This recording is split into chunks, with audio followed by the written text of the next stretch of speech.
Information générale à présent, Caen accueillait du 16 au 19 mai dernier l'étape du championnat du monde de billes sur sable dans une ambiance conviviale et intergénérationnelle.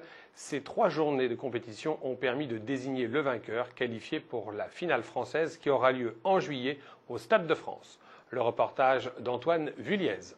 Pour la 27e année consécutive, l'équipe de Mondial Billes, le championnat du monde de billes sur sable, sillonne la France à travers une trentaine d'étapes.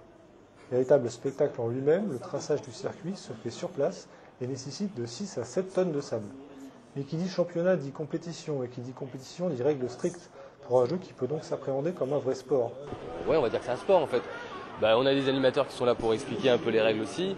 En fait, on peut jouer la technique qu'on veut, quoi. Mais du moment que la main soit posée sur le sable, on n'a pas le droit de pousser la bille n'a pas le droit de décoller, il faut bien qu'elle roule. Et ensuite, on fait attention vachement au circuit. On a des circuits délimités. On n'a pas le droit, si on sort du circuit, on revient au point où on était. On marque l'emplacement de la bille par un petit cycliste, chaque couleur différente. Alors, il y a un départ, un arrivée. En fait, c'est un circuit évolutif. C'est-à-dire que la plupart des jeunes gens, ils vont jouer sur le bout du circuit. Ils vont être qualifiés, il va y avoir des quarts de finale, le circuit va être plus grand avec des obstacles plus durs. Et à la fin, ceux qui vont être qualifiés pour la finale, ils vont faire tout le circuit, et là avec des obstacles encore plus durs. La compétition était ouverte à tous, aux petits comme aux grands, venus pour certains retrouver leurs sensations d'enfant. Surtout les souvenirs d'enfance. Quand j'étais enfant, on passait toutes nos vacances au bord de la mer et il y avait beaucoup de temps consacré aux jeux de billes avec les petits coureurs. Non, je crois que la technique, c'est un petit peu comme le vélo, quand on l'a fait jeune, ça ne s'oublie pas. Non, alors là, j'ai pas été brillant.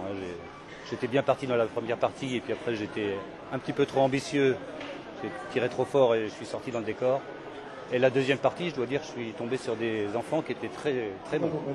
Le grand gagnant lors de ce passage du Mondial Billes en Normandie est un habitué de la compétition. Âgé de 43 ans, cet aficionados participera à la grande finale nationale au Stade de France au mois de juillet et représentera peut-être nos couleurs lors de la finale mondiale. Pour tout renseignement, rendez-vous sur le site internet www.worldmarbles.com.